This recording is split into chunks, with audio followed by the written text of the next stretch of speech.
Oui, bonjour à tous, bienvenue. Donc, deux thèmes dans ma vidéo, un peu plus court et l'autre pour toujours parler de quel modèle agricole demain et vers quoi faut converger après avoir réglé, j'espère, le problème de l'année 2026, où oui, évidemment, il faudra un plan Marshall, non pas pour rémunérer les paysans, mais pour les aider à continuer leur exploitation.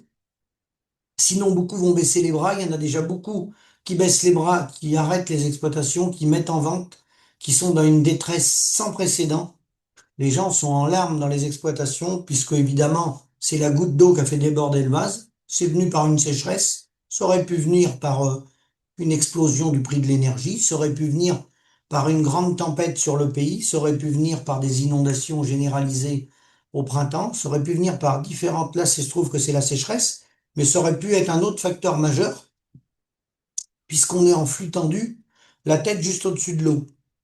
Donc, dans cette première partie de vidéo, partie très courte, des manifestations à Hollande, qui avaient déjà eu les années précédentes. Alors, eux, ils sont le problème central des agriculteurs là-bas, c'est bien le même que le nôtre, c'est le revenu. Parce que vous avez de très belles installations, je suis en contact avec des gars là-bas qui sont double actifs avec 1 200 000 litres de lait et deux robots de traite ou 1 300 000 litres de lait. Donc l'épouse va travailler à l'extérieur le matin et puis l'après-midi, c'est l'homme qui va travailler à l'extérieur, qui se relaye. Donc voilà, donc avec des endettements très importants. Quand les médias vous transmettent les revenus agricoles de la Hollande, vous avez dû en voir passer, vous ferez attention, et c'est pareil au Danemark, ce n'est pas leur revenu agricole, c'est le bénéfice d'entreprise. Donc le bénéfice d'entreprise n'a rien à voir avec le revenu net. Là encore, c'est de l'enfumage. Donc ils sont victimes, bien entendu, les gouvernements successifs les ont poussés à produire et exporter à travers le monde, parce que c'est vraiment un pays très productif, très intensif, très organisé, très structuré, hein, notamment en horticulture, mais autrement en produits laitiers très très performants. La Hollande en porc aussi. Et donc, ils sont victimes de cette intensification à outrance qui a un impact terrible sur les taux d'azote retrouvés à différents endroits dans le pays. Et ce, depuis longtemps. Moi, j'avais été alerté par des amis agriculteurs hollandais il y a déjà plus d'une quinzaine d'années. Ils commençaient déjà à avoir ces problèmes-là. Bon, c'était repoussé toujours de gouvernement en gouvernement. Maintenant le coup près tombe, hein, voilà. Donc, ils ont fait les calculs, le gouvernement, ce qui leur coûterait le moins cher. Donc, ils ont mis un plan en place pour faire disparaître une partie des exploitations pour qu'il y en ait moins, pour diminuer la pression environnementale, hein, voilà.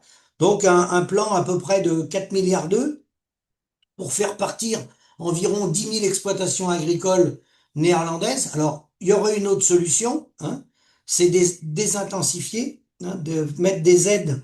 Pour la même somme, on pourrait mettre des aides à l'extensification, 1,5 milliard, des investissements pour l'environnement, pour ces 10 000 fermes-là très intensives, 1 milliard d'euros, compensation temporaire de baisse de production, 1 milliard d'euros, et à peine 1 milliard d'euros des prix de souveraineté plus rémunérateur pour compenser les baisses de volume avec un revenu de transition. Donc on arriverait à 4 milliards d'euros avec une mesure comme ça sur une dizaine, 10 000 environ exploitations agricoles néerlandaises. On arriverait à 420 000 euros par exploitation sur plusieurs années pour qu'ils fassent une transition. C'est un autre plan, c'est un plan B qui n'a pas l'air d'être le choix du gouvernement néerlandais. Sinon, c'est là qu'on voit qu'on va payer nos erreurs du passé. S'il fallait convertir toute l'agriculture néerlandaise à un modèle plus extensif, ça coûterait beaucoup plus de 4 milliards. On est plutôt dans des fourchettes de 8, 10, voire plus de 10.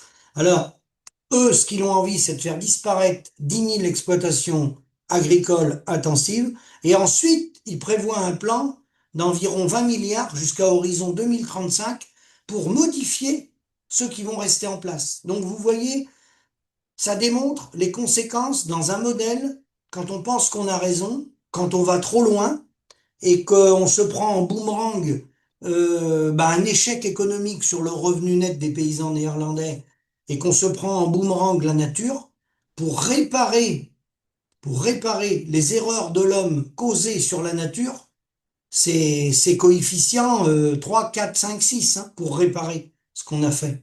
Voilà. C'est là qu'on voit les conséquences d'un modèle qui est trop intensif. Où est-ce que ça peut nous conduire, hein? Et là, bien sûr, les populations, personne ne pourra accepter que toutes les nappes soient polluées ou que tous les cours d'eau soient pollués. Ça, on est bien d'accord. Donc, il faut trouver un équilibre après avec des paysans qu'on certes des outils moins intensifs, mais qui puissent vivre à travers un prix de souveraineté nationale. Et ça tombe bien que je parle de la Hollande, parce que eux, ils avaient une vocation exportatrice, ils jouaient sur la politique de l'offre. Donc quand on mise tout sur l'exportation, comme les Allemands l'ont fait avec l'industrie, ou nous, à une époque, on misait beaucoup à fond sur les exportations, hein.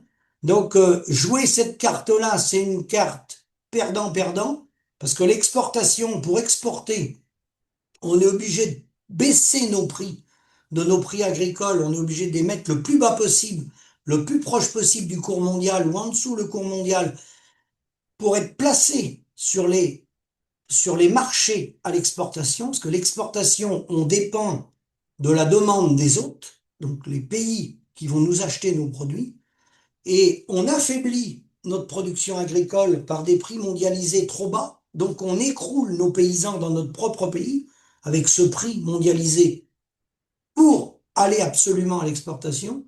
Et quand on est affaibli, qu'on s'effondre, ce qui est le cas de la France, où on exporte de moins en moins, parce qu'on a voulu jouer dans la cour des grands et on n'avait pas les moyens de jouer en première division sur le plan mondial, eh bien après, on a un effondrement généralisé de nos paysans et de nos productions, en France généralement et en Europe, et là, on est obligé d'importer. Et quand on importe, on paye avec notre monnaie nationale. Aujourd'hui, nous, c'est l'euro.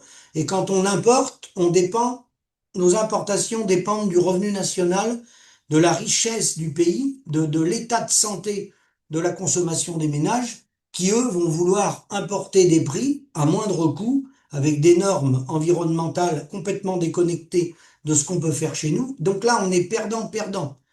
On va importer des produits qu'on nous interdit de produire chez nous, qu'on ne souhaite pas produire chez nous, pour la santé des hommes et des femmes de ce pays.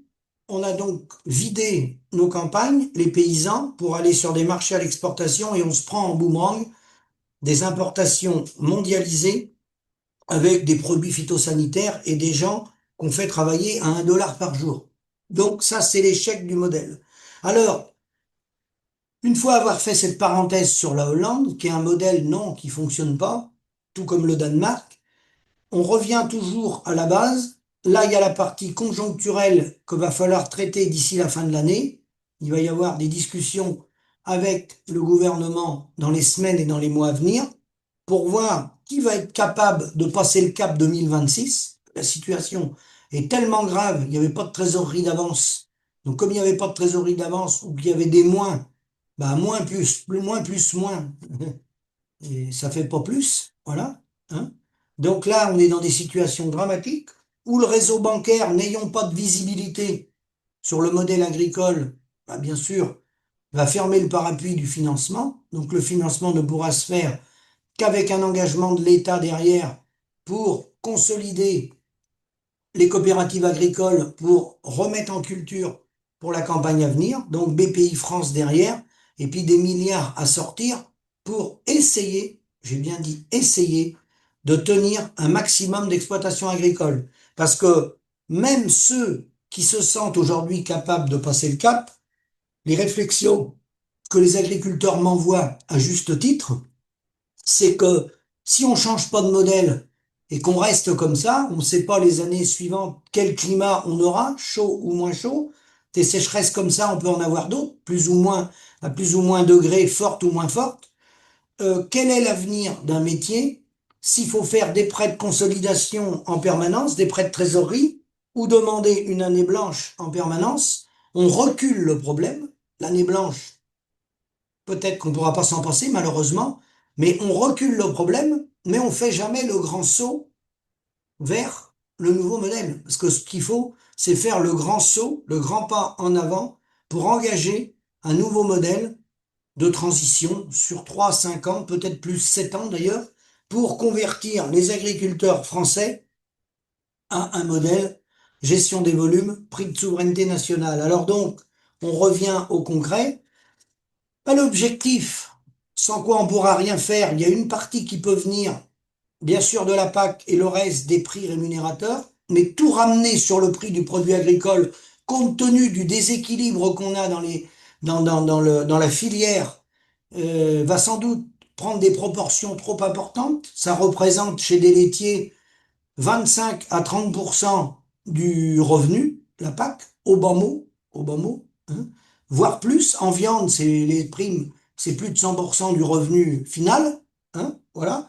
Donc, non, pardon, pas 25 à 30%, les producteurs laitiers, ça représente, on va dire, 30 euros des 1000 litres, les aides de la PAC. Et je suis gentil, en prenant 30 euros des 1000 litres. Donc, si on supprime la PAC, on a ça comme objectif, qui peut être un objectif final. Dans un premier temps, si c'est fait brutalement, si on remet les aides rien que de la PAC directement sur le prix du produit, d'entrée on prend 30 euros, au bas mot, hein, au bas mot, et ça c'est encore, je suis très modeste, et sur la viande, bah, c'est plus le mouton, c'est plus que le revenu, donc vous voyez le déséquilibre qui s'est créé depuis 92 et même avant 92, parce qu'il y avait des aides compensatoire sur les organismes stockeurs. Donc, ça sera, qu'on le veuille ou non, par étapes, se rapprocher des prix de souveraineté nationale, des prix à hauteur des coûts de production avec gestion des volumes, avec comme objectif 4000 euros net mensuels pour un paysan. C'est ce que mérite un paysan, un prix minimum à 3000, net, hein, je parle net. Donc ça supposera bien sûr de revoir le modèle fiscal, hein, avec un modèle qui peut être adapté à l'impôt sur les sociétés, mais ça, on peut rester également à l'IRPP. Tout dépend ce que l'État décide de faire sur la fiscalité. Donc reprise en main de notre souveraineté au maximum pour toutes les productions agricoles où on peut être autonome dans beaucoup de domaines avec les circuits courts sur le terrain, les PAT, projets alimentaires territoriaux, avec les documents, les DICRIM, les documents contre les risques majeurs, et les associations qui travaillent autour, SOS Maire et toutes les associations, l'Association démocrate des mairies de France, il y en a plein qui travaillent là-dessus pour relocaliser tout ce qu'on peut. Relocaliser, il faut le relocaliser, avec reprise en main de la facture par les agriculteurs, ça c'est important. Donc, la restauration collective, il faut l'organiser sur cette base-là, avec des prix de souveraineté nationale et s'alimenter localement. Donc, ça veut dire qu'il faut ramener du prix sur le colis de viande du paysan, sur le yaourt, sur le kilo de blé, hein. Et puis, pour toute cette transition-là, on a la possibilité de jouer avec le levier de l'épargne, où on peut rémunérer le double du livret A, les gens qui ont de l'épargne, les Français, pour converger vers une transition de ce modèle agricole, qui sera gagnant-gagnant, puisque les externalités négatives sont à plus de 100 milliards d'euros, si on compte les subventions qui vont au modèle agricole, si on compte l'impact sur l'eau, l'impact sur la santé, tout ce qui est maladie cardiovasculaire, tout ce qui est en général, hein, c'est plus de 100 milliards d'euros d'externalités négatives. Donc autant vous dire qu'un plan de transition, ça c'est pour après, hein, 2026, un plan de transition qui se ferait sur 5 ou 7 ans avec des milliards, un genre de plan Marshall, mais franco-français, qui serait injecté pour orienter les paysans via un nouveau modèle agricole, c'est sûr que tout le monde serait gagnant. Tout le monde serait gagnant. Mais il faut oser le faire et il faut avoir des gens courageux qui décident d'embrayer le pas sur ce nouveau modèle, qui va être vertueux à tous les niveaux et qui va créer des emplois non délocalisables. Voilà. Pour ce qui est du commerce international, bon déjà, on va le réduire, parce que si on reprend notre souveraineté, on va moins exporter, puisqu'il y a une partie de la production qui va rester chez nous, mais ça n'empêche pas de faire des échanges, il ne faut pas arrêter les échanges, donc on fera toujours de l'export et de l'import. Donc le commerce international, moi, ce que je recommande, ce qui est quasi indispensable, c'est de travailler avec un groupe de pays, avec un groupe qui sont prêts à sortir de ce modèle du libre-échange, bah, qui détruit nos économies, hein. Là, on va rester sur l'agriculture. On part avec un groupe de pays qui peut être 3, 4, 5, 6 ou 7, pas 50 ou 60. Il faut démarrer avec un petit groupe, hein. Avec le modèle de la coopération entre les États, on pourrait, dans un premier temps, garder, fonctionner avec chacun avec nos monnaies nationales, avec un système de Bancor agricole. Donc l'idée de Keynes, l'économiste Keynes, qui disait qu'il fallait faire un système de Bancor au niveau mondial pour le commerce international, pour éviter les déséquilibres et la spéculation sur les marchés et le déséquilibre de la balance des paiements. Alors un Bancor agricole, ça serait une unité de compte. On pourrait faire des échanges, vendre du blé, récupérer du riz ou récupérer autre chose, mais on serait payé en euros, eux se paieraient avec leur monnaie, hein, mais ça serait une unité de compte qui serait gérée par les banques centrales, qui éviterait la spéculation. On se mettrait d'accord au niveau international sur un panier de matières premières agricoles dont on définirait une unité de compte qui servirait d'échange. Et il n'y aurait pas de déséquilibre, comme l'avait évoqué Keynes pour la monnaie à une époque, celui à un moment donné qui va accumuler trop de bankers pour rééquilibrer l'équipe de la balance des paiements et maintenir les économies de façon équitable d'un pays à l'autre dans les échanges, celui qui a des bankers de trop positifs, on l'obligerait à faire du commerce avec ceux qui sont déficitaires. Donc les positifs rééquilibreraient les déficitaires et vice-versa, il y aurait un jeu gagnant-gagnant, de façon à ce qu'il n'y en ait pas, comme l'Allemagne, qui a été jusqu'à exporter 220 milliards d'euros, hein, à travers le monde et à travers l'Europe, et qui a déséquilibré complètement le commerce européen. En fait, ils ont joué leur carte perso et ils ont déséquilibré le commerce européen, et lui, eux, il avait intérêt avoir un euro fort, hein, pour leur économie, hein. Et d'ailleurs, les taux d'intérêt avaient été augmentés lorsqu'il y a eu la chute du mur de Berlin et qu'il y a eu l'absorption de l'Allemagne de l'Ouest par l'Allemagne de l'Est. Les taux directeurs avaient augmenté pour que les investisseurs ils apportent toute leur confiance dans le placement de cette monnaie pour relever l'Allemagne, le Deutschmark. Donc c'était une politique à la botte des Allemands pour ramener les investisseurs, mais pour faire bénéficier un pays, alors que quand on est en Europe, quand on est dans une équipe, on joue collectif, on la joue pas solo. Donc le Bancor agricole est une solution, c'est une unité de compte qui permet de résoudre ces problèmes-là. Il n'y a plus de problème d'équilibre de la balance des paiements et il n'y a pas de spéculation sur les monnaies. On définit un Bancor agricole avec un panier de matières premières d'unités qui reste fixe. Donc le problème, il est résolu à partir de là. Et ça n'empêche pas à l'intérieur des pays de travailler avec des prix de souveraineté nationale, puisqu'après, les quelques échanges, on en fera moins, mais les échanges qu'on fera à l'international, ils s'échangeront en Bancor. Donc chacun peut garder son autonomie dans son pays et on peut fonctionner comme ça. Alors, pourquoi on va être obligé d'inventer un autre modèle? Bah parce qu'il n'y a pas 50 solutions. L'autre solution, c'est la sortie de l'euro, la sortie de l'Union européenne. Simplement, le Frexit, il faut que, si le seul pays, la France, le fait comme l'Angleterre, renseignez-vous comment sont les producteurs anglais, ils avaient leur monnaie, hein. On peut sortir de notre monnaie, mais on va garder le même modèle, le même fonctionnement économique. On va rester sur le libre-échange, les mêmes transactions, le même fonctionnement du commerce, il va rester le même. On va fonctionner avec des francs, avec des monnaies en face de nous, l'euro, le dollar, le yen, la roupie. Voilà. Donc le fonctionnement sera le même. On sera moins impacté à l'intérieur du pays parce qu'on fonctionnera avec notre monnaie, mais on sera défavorisé sur toute l'énergie qu'on importe, qu'il faudra payer avec notre monnaie, qui sera une monnaie dévaluée par rapport aux autres grandes monnaies dans le monde. Alors dans un premier temps, moi je reste sur l'agricole, avec un Bancor agricole qui pourrait se faire sur le reste de l'économie, hein, avec un problème de Bancor, avec un système de Bancor agricole, une unité de compte, le problème des monnaies est réglé.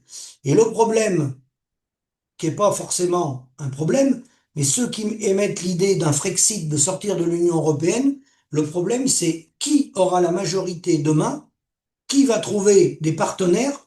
Notre économie française seule n'est pas assez puissante pour affronter un choc comme ça, quels sont nos partenaires qui vont accepter de sortir en même temps que nous, qui vont faire le Frexit en même temps que nous, et en reprenant notre monnaie avec notre banque nationale, ce qui serait un autre plan, qui n'est pas idiot. Mais qui va accepter de le faire? Si on est seul, ça fonctionnera pas. Voilà le problème de ça. Et en macroéconomie, tous ceux qui sont à la tête des États, tous les grands capitaines d'industrie, toutes les multinationales, eux, ils raisonnent en macroéconomie. Et en macroéconomie, personne ne veut sortir de l'euro et de l'Union européenne. Donc on se retrouve divisé. D'un côté, il y a l'industrie, nous, il y a l'agriculture. De l'autre côté, il y a d'autres secteurs d'activité. Donc, moi, je dis, coopération entre les États pour le si peu de commerce qu'on va faire, parce que le commerce mondial des produits agricoles, c'est 2000 milliards de dollars à travers la planète. C'est pas énorme, hein. 2000 milliards de dollars à travers la planète, c'est rien. Le reste du commerce, c'est 33 000 milliards de dollars. Donc le commerce agricole, c'est pas tant que ça, si on veut aller par là. La plupart des denrées restent dans nos pays, où les échanges se font des fois, Espagne, Portugal, les pays frontaliers. Donc il y aurait un banqueur agricole avec une unité de compte, on pourrait rémunérer sur le prix de souveraineté nationale chaque pays, chaque État membre tient ses agriculteurs avec un prix de souveraineté nationale.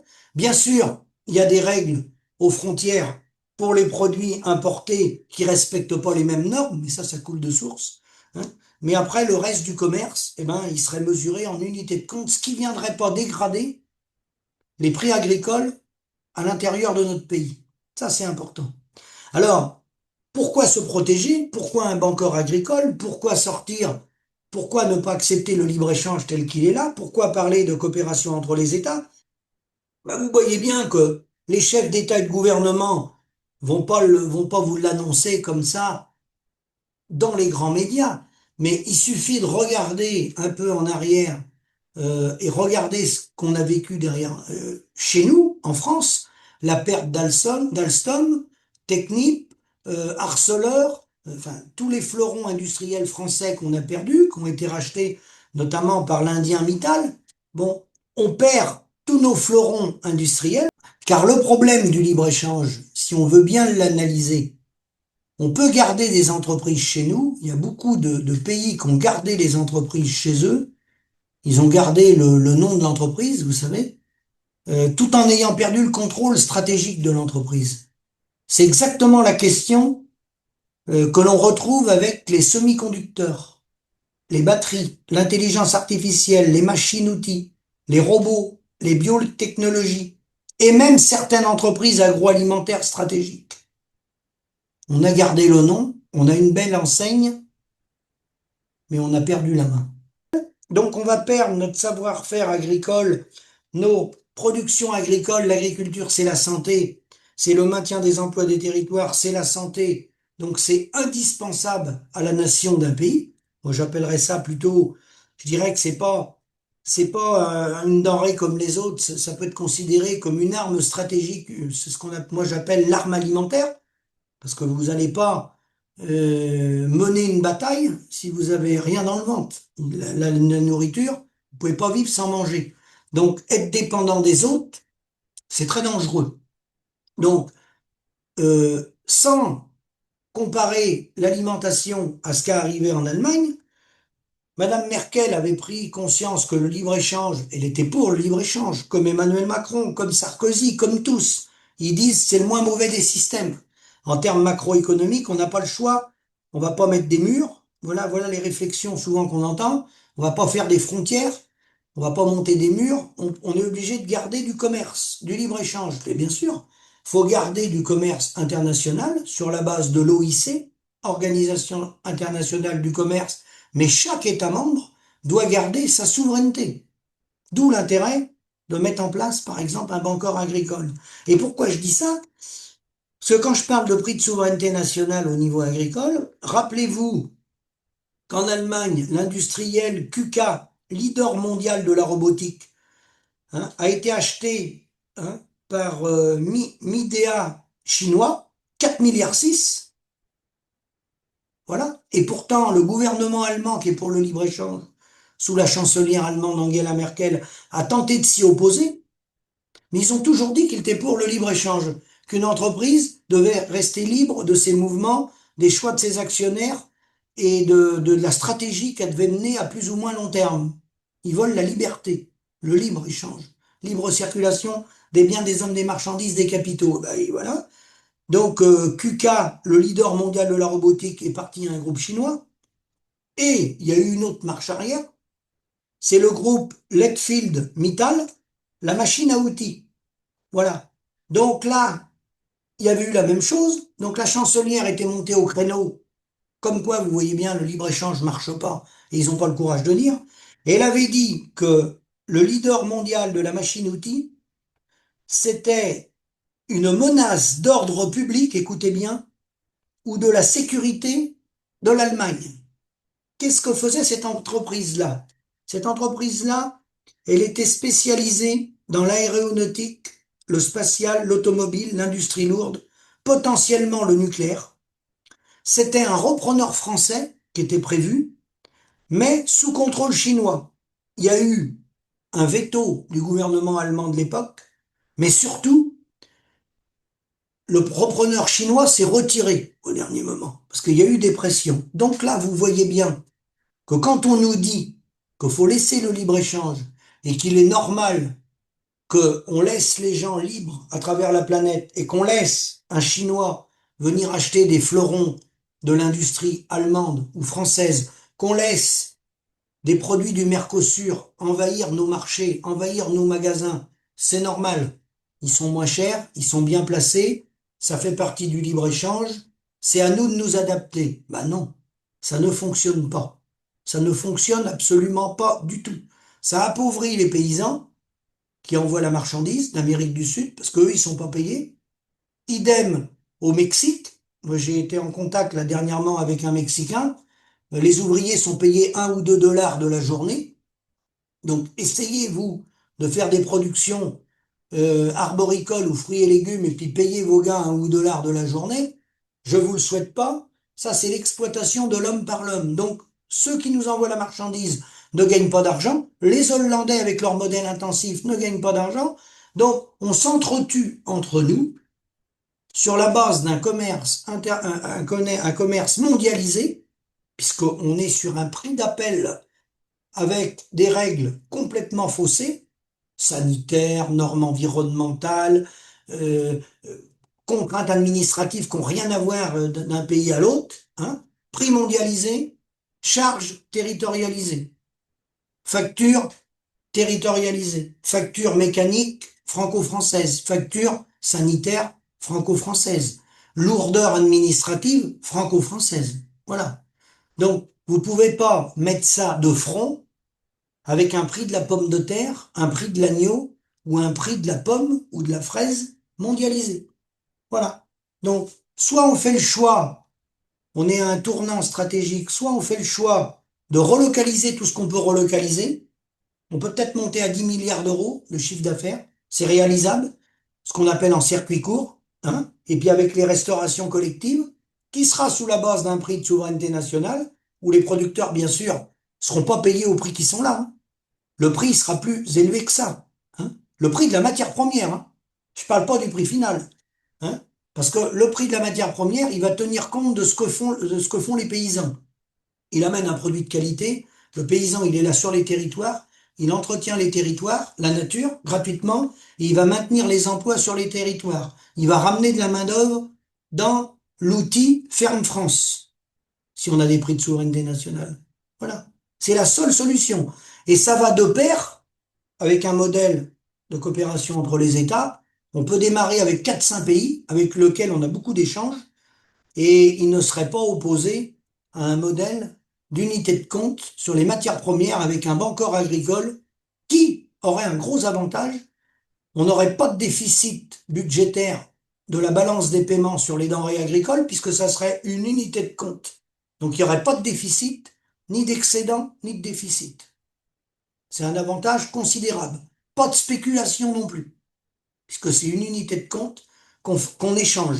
Et, bien sûr, chaque État membre, on démarre à 4-5, serait payé dans leur monnaie nationale au prix de souveraineté nationale du pays. Ça, c'est pour les échanges à l'international. Tout ça se fait bien sûr avec une gestion des volumes. Les échanges à l'international, c'est ce qu'on n'est pas capable de produire chez nous, ou parfois on fait des échanges parce que un pays peut nous envoyer des fruits, des légumes, et nous on peut lui envoyer du blé ou du maïs que lui il n'a pas. Mais ça va s'échanger sous la base d'un banqueur qui est une unité de compte. Donc du coup, il n'y a plus la spéculation à celui qui va produire le moins cher. Il n'y a plus un prix d'appel en disant le blé, on va le vendre 150 euros, on va s'aligner sur les blés russes ou ukrainiens. Non, on s'en fout des blés russes et ukrainiens. Nous, on a un prix de souveraineté nationale où on a décidé de conserver plus de 400 000 exploitations agricoles en France, d'avoir plus de paysans, de ramener de la main-d'œuvre dans le pays, donc de ramener des cotisants dans la machine économique. Et là, je peux vous dire que l'équilibre, il est gagnant-gagnant. Et le prix de souveraineté nationale, il va pas coûter cher par rapport au désastre économique et humain qu'on est en train de vivre. Parce que là, c'est un désastre économique et humain sur tous les territoires. Là, on est vraiment sur la fin d'un système, la fin d'un modèle. D'où l'intérêt, avec trois quatre pays, on les a, hein, les trois quatre pays, hein, autour de nous, et même plus loin que chez nous, qui sont prêts à démarrer ça. Voilà. Et j'ajoute que les pays pauvres et les pays en voie de développement, avec un modèle de banqueur agricole, ne sont pas perdants.